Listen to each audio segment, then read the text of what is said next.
Hey, welcome to Tabletop Skirmish Games. I'm Lee, and in this video, you're going to see a deep dive for the Vanquishers for the Stormcast Eternals. We'll have a look at the models up close, go through the war scroll, then we'll go onto the table and see what tactics you can employ with them and how they can go up against different enemies, maybe what the best role for them within your army is, and lots of other things too. So let's get started and we'll check out the models first. I've got to say, the Stormcast Eternals Battle Tome is a great read, and on page 86 you can see the Vanquishers there, or at least one of them, and it just looks awesome. These models are so cool. I'll show you the ones I've put together and how I've painted them now. And my goal with this army was to do it really fast, get it to the table for a tabletop ready standard, so I went with dry brushing and a shade, and I chose to go with like a black theme with a coilier green shade over the top, so it just gives it a little bit of a tint to it. But I think these models are so fun. I've gone for an autumn theme with the base, so we got that nice bright orange and pinks and yellows and reds really contrasting against the black and the green coming through. If you buy a box set, you're going to get 10 models, and there's some different variations you can go with, lots of different heads. You've got the helmets for all of them if you want to go down that route. I chose to go unhelmeted for the whole army really, as much as possible, with a few of the models having the helmets. This guy I thought looked cool, the musician, so I thought I'd put the helmet on him. And yeah, if you do that, I think going with gold against black looks really nice as well. Of course, going the traditional route with the gold and blue is going to look awesome, but whatever you choose, it's your army, so you go for it. Here's the standard bearer model as well, and I went for the helmet on him too. Let's have a look at the war scroll, and there's a little bit of lore here, so this gives you an idea of how they'll perform on the battlefield. And it tells us that Vanquishers are expert swordsmen, warrior knights for whom the skillful kill is everything. They excel at cleaving through armoured foes and milling hordes, both wielding their celestial greatswords to hack down an enemy that dares approach. That kind of gives the impression they're quite a defensive unit and waiting almost for the counter-attack, which is one thing you can do with them. For me, the good thing about these is you can use them in an offensive way as well, so you've got that option. But that's going to just set the scene for what the unit can do. Let's have a look at the war scroll now. So we'll start with the characteristics, and we've got a 5-inch move, a save of 4+, bravery of 7, and 2 wounds. As far as points go, this unit is going to cost you 110 points for 5 models. I think for that points value, you're not going to expect too much from this. The 4+ save isn't great, and when you compare them to the Praetors that are 130 points for 5 models, I think there's a lot more on offer with the Praetors. A 3+ save, they can do some mortar wounds, they've got a lot more going on. But these have got a specific role within the army, I think, and so for that lower points value, when you're trying to put together 1,000 or 2,000 points, often that 20 points can make a difference. So they certainly do have a role in an army, and they look awesome. Each model in the army is armed with a celestial greatsword. That's got a range of 1 inch. You can make 2 attacks with it, base. To hit, it's going to be 3+, to wound, 3+, a -1 rend, and 1 damage. This is quite a common weapon stat line, especially with Stormcast Eternals, with the hitting on 3s, wounding on 3s, rend -1 and damage 1. And so, yeah, nothing really to shout about, but again, it's only 110 points. But it's when you use the abilities that you can really start to develop these as a unit. First of all, the champion is going to have an extra attack, so you can add 1 to their attack. The standard bearer, this is going to give you a nice option. 1 in every 10 models can be a Stormforged icon bearer. Add 1 to the bravery characteristic of a unit. That includes any Stormforged icon bearers. Is it worth including? I mean, it is going to be free, and if you are building a unit of 10, they're going to come as a base unit of 5, but you can make them up to 10 models, no problem. But if you are doing that, you might as well throw 1 in, but really just to have that extra 1 bravery. Is it going to make a difference? Maybe, because they do get killed quite easily, so it might come in handy, especially against something like the Soulblight Gravelords that have got the potential to reduce your bravery. At least you can even it out a little bit. Just bear in mind, if you go for a 5-man unit, you won't be able to take a standard bearer. Next up, we've got the musician. This is again 1 in every 10, and this can be a Vanquisher Herald. If this unit receives the rally command, while it includes any Vanquisher Heralds, when you roll a dice for a slain model from the unit, you can return 1 slain model on a 5+ instead of a 6+. Now this is quite appealing because if you want to do that, the 5+ all of a sudden makes that like a 1 in 3 chance of getting one back. So I think that's a pretty good odds and perhaps worth using the rally command for sure with that. And again, they are going to die quite easily. You're going to find them going down, especially if you use some of the tactics we go through later on. Next up, we've got another ability called Lightning Strikes, and this is where I think they really come into their own. You definitely want to be using them against hordes because you can add 1 to your attacks characteristic if there are 5 or more models in the target unit, and you can add 2 if there are 10 or more models in the target unit. Now this is interesting because if you've got 5 models, normally you're only making 10 attacks plus that extra 1 for the champion, so 11 attacks. But now you could potentially be making 21 attacks, so that certainly is more appealing now when you're going up against hordes of zombies, skeletons, gits, skaven or cruel boys. This is going to come in really handy. But if you go up against smaller units that are tougher, they're not going to stay in the fight very long. They are going to hold them up a little bit, but their role really, I think, is to get stuck in with a horde. That's at least what this ability seems to be designed for. Then at the bottom we got the keywords Order, Stormcast Eternals, Thunderstrike, Redeemer and Vanquishers, and this will tie in to some other little tactics and abilities we can use later on. Now let's have a look at those tactics on the table. So we'll head over and use some models and see them in action. Here you can see I've got Krondys. He's pushed forward heading towards these cruel boys, but I'd like to use the Vanquishers as a bit of a screen to prevent them getting to him. So this is a perfect scenario, the way the terrain is placed, where I can line up a unit of 5 and they're going to stop those cruel boys getting stuck in right away. They're going to hold them back a little bit. As you notice, there's also 20 cruel boys here, so we can make the most of those extra attacks. So these 5 units, 21 attacks against those. That's going to do some serious damage. Especially when we start adding some spells from Krondys to reduce the ability for these enemy models to fight back and defend themselves, or if you go all out attack, all of a sudden these Stormcast are hitting on 2s and wounded on 3s with a -1 rend against a horde unit. I think that's pretty good. Now let's look at what happens if you want to take 10 Stormcast into a unit. Because they've only got a 1-inch range, if you're going in ranks of 2, their bases are so big it's very difficult to get them all in against a unit. You also want to keep unit coherency, so you could do them in a long line like this, but bear in mind, as soon as one of those gets injured from the middle of this line, that's going to affect your unit coherency. You take this one out from the end, and now quite a few of these models aren't in coherency. Once you go up to 10 models, you've got to be within an inch of 2 other models. So this one would be lost, this one would be lost, and then you'd keep going until you've got 5 left in coherency, because once you've got 5, they can just be within 1 inch of one other model. For me, I like to keep them in groups of 5 because another problem with having in 10, if you put them behind each other so you don't have to worry about unit coherency, you know, when you start losing some, you're also going to have some problems with battle shock later on. So I like the 5 units. I think that works really nicely for these models. Although you can't use the musician or the standard bearer in the 5. So you've got to just weigh that up.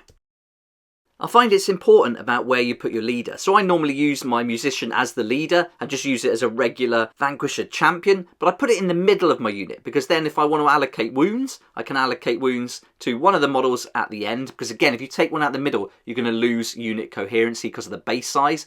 And if you put that champion at one end, you don't want to be allocating wounds to them because they do get that extra 1 attack. So you can only really have the option of putting the wound on one end of your 5-man unit. So that's an option too, because once again that's removed, you've lost unit coherency, potentially more models are going to be removed then. So keep your champion in the middle, I think that works so much better. Another cool thing is to go with 2 units. If you're playing 2,000 points, this is certainly viable, 110 points each. I use the standard bearer model to represent that champion and place him in the middle, and then I've got 2 lines of Vanquishers, so when the enemy then starts pushing forward, they're going to have a go at 1 unit first. I've got the potential to move another unit and then charge them in, depending on how I position them, and then once they do their charge move, they can get stuck in, pile in as well. I can potentially have 10 models fighting 1 horde unit then. I like doing it this way, having the 2 5-man units, because not only do you get the extra attack because you've got 2 champions, so you're essentially getting 1 more attack than you would if you went with a 10-man unit, you've also got that flexibility to get them all in fighting, and they're all going to remain in unit coherency.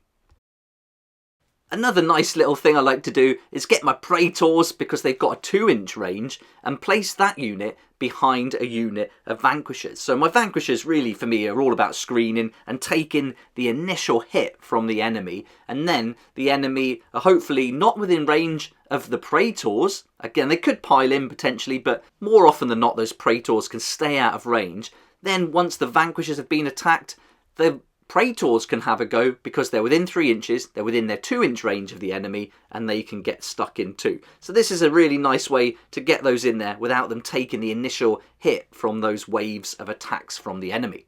You can also drop in some of your Annihilators or other units if you're playing Legends of the Living Tempest, Scions of the Storm, so they can get stuck in and do some damage and really surround that unit. To help out your Vanquishers, you might want to put some Vigilors within range. They've got an 18-inch range. They can shoot into the enemy unit, and then all they need to do is do 1 wound. As soon as they do that, it's then you get a +1 to hit that enemy unit. That's fantastic. Combo that with a nice spell from Krondys, who can use his Atavistic Tempest to create the Flash Freezing Blizzard, and then it's subtract 1 from save rolls for attacks that target that unit as well. So it's easier to hit, harder for them to save. The 5-man units of Stormcast Eternals can easily be outnumbered on objectives, and I think using the Scions of the Storm Host battle trait is a really great tactic to help you out. For some reason I've been mostly associating this with the Annihilators, and they're the only ones I've been putting in the Celestial Realm to come in as a reserve unit. But as long as you go for that Scions of the Storm Host battle trait, you can do it with any of your units, so it's really cool to get them in there. And this is something I'm going to try with my Vanquishers. I'm going to keep 1 unit back and just use them to steal an objective or to position them tactically somewhere on the battlefield. They've got to be 9 inches away from an enemy unit, unless you've got a Lord Imperator with his Guided by Lightning. That gets them within 7. But as long as you make that 9-inch charge, you've also got the ability to charge in there and get close to that objective and surround that enemy unit once more, getting all those attacks in, getting the extra attacks if it's against a Horde unit with 10 or more or 5 or more. And yeah, I'm really looking forward to trying out this tactic a lot more. I think I've really got to make the use of this Scions of the Storm Host battle trait a lot more. Let's look at some combinations next, and I touched on this during the tactics section. We've got this Flash Freezing Blizzard from Krondys. So if you can get in with one of those hordes, if there's 10 or more models in that unit, you've got 21 attacks from a 5-man unit of Vanquishers going in there, and then if you can use all-out attack, it's going to be hitting on 2s, wounding on 3s with a -1 rend, but Krondys is then going to give -1 to the save of the enemy unit. So that's really going to help you get those points through and deal that 1 point of damage for each successful wound. One great thing about the Vanquishers is that they are a Redeemer unit. They've got the Redeemer keyword, so you can use the Holy Command Call for Aid. This is a unique enhancement that's available to the Stormcast Eternals. This is really cool because you can use this command ability once per battle when a friendly Redeemer unit with 5 or fewer models is destroyed. If you do so, pick 1 Stormcast Eternals hero on the battlefield. A new replacement unit identical to the unit that was destroyed is added to your army. Set that unit wholly within 12 inches of that Stormcast Eternals hero and more than 9 inches from all enemy units. I love this unique enhancement. You're basically getting a free unit, which is really cool for the Stormcast Eternals with how much damage they can deal and how tough they are. It also includes the Praetors though, so you've got to weigh up which one to bring back. Typically, I favour the Praetors because they can do a bit more damage. They've got a 3+ save instead of a 4+. They've got a better range, but it's all down to the scenario and what's happening on the battlefield. It might be a good idea if these are taken out to bring them back and then use a hero that you've got in your back line and support them and hold on to an objective. So this is a really great unique enhancement. I love using this. Let's talk about points versus performance now. So 110 points, yeah, it seems like a lot considering their movement and their save, but I think when you compare it to some of the cheaper units, like Gryph-hounds, I would prefer to spend a little bit extra and go for these. But for 20 points more, you do get the awesome Praetors, which bring a lot to the table. As we talked about earlier, these are really best against horde armies to make the most of their ability to get those extra 1 or 2 attacks per model, and that soon adds up. That makes a massive difference when you're attacking. So I think if you're going against a horde army and you know it, these would be a good unit to include. They've got that 1-inch range. That's a bit of a letdown, especially if you want to go for a 10-man unit. So I'm really pushed towards a 5-man unit for these to be most effective. The damage is okay in melee. Of course, no ranged weapon or damage available here, but in melee they're going to do that 1 point, which for the points value is fair enough. And when you combo it with all the different combinations of units and you start focusing a number of units onto one enemy unit to take them out, then that's soon going to rack up and you're certainly going to hold back the enemy. I'm not a massive fan of the 4+ save, although when you combine it with one of the Storm Host abilities that gives you a 6+ ward if you're within a certain distance of the objective, then that's not so bad. But 4+, again for 20 points more, those Praetors are bringing a 3+. So a bit of a decision really. If you've got the points available, I think it's worth spending that little bit more on the Praetors. I like using these in different ways, mostly for screening, great in the counter-attack and just holding back the enemy a little bit, but I've got to try and use them a bit more as an offensive unit, using them in the Celestial Realm as a reserve unit as well, and being a bit more tactical about their deployment, I think is something I want to try out, and I think that'd be good fun as well to give it a go. Even using that reserve ability, I think they're still going to be really best for screening and just preventing the enemy's movement a little bit. If they are taken out, they've got the Blaze of Glory, and thank you so much to Christopher Whaley who commented on my Vigilors video, because I was playing Blaze of Glory wrong. I was doing it where I'd roll the dice for the number of wounds of the model once they were taken out, and then on a 5+ they would deal a mortal wound. But that's not the case. You roll a dice for each wound that the model that's taken out has, and then you can add 1 extra dice to that amount. So for example, with the Vanquishers here, they've got 2 wounds, you'll roll 3 dice, but they will only explode and do a mortal wound on a 6+, not a 5+. So I was making a big error there, and it seems like that's quite common in a lot of battle reports. But even so, it's still really nice to roll those 3 dice per models and just give the enemy a little bit more of a sting before you take the models off the tabletop. And finally, that Redeemer keyword, I really like that for these. Giving you that option to bring them back using the Holy Command Unique Enhancement is a fantastic ability to have. It's a command ability, so it's going to cost you 1 command point to use, but being able to do that, having a free unit and the ability to place them on the battlefield like you can, I think it's brilliant. Let's look at the set and the prices for these. So you can buy them in a box set of 10 miniatures, and these are going to be available in some other sets too. I got mine with the Christmas Battle Force, which was fantastic. It had these, the Knight Rexilor, the Vigilors, and the 2 Stormdrake Guard. What a set, and all the models I really wanted but didn't want to pay full price for, so I was really happy with that. You might struggle to find that, so at the moment, the Vanquishers is the one box you can definitely get hold of. This is £40 if you buy directly from Games Workshop. But don't do that. Go to your friendly local game stores where you can save up to 20% most of the time. I'll put links down in the description down below to my friendly local game store that ships across the UK. And also some links to Element Games and Wayland Games where you can save up to 20%. And if you order through those links, I get a small commission for every sale made. So you'll be supporting the channel too. And if you do that, thank you so much. It really helps me to keep making these videos.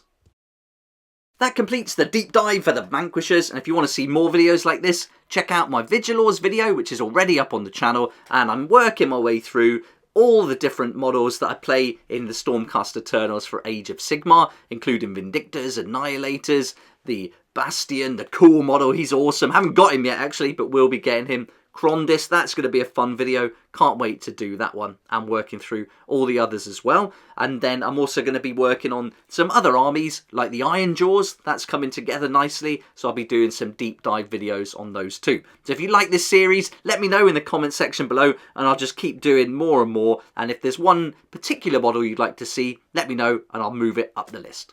But for now, thank you so much for watching. I hope you enjoyed the video and found it helpful. If you did like it, please hit the like button. Subscribe as well. That'd be awesome if you'd consider subscribing. And I look forward to seeing you here next time on Tabletop Skirmish Games. A huge thank you to my Patreon supporters for helping me to keep going with these daily videos. Couldn't do it without you. Really appreciate it. Thank you so much. And if you'd like to join the Patreon community and support the channel too, there's a link down in the description and it'll be awesome to see you there.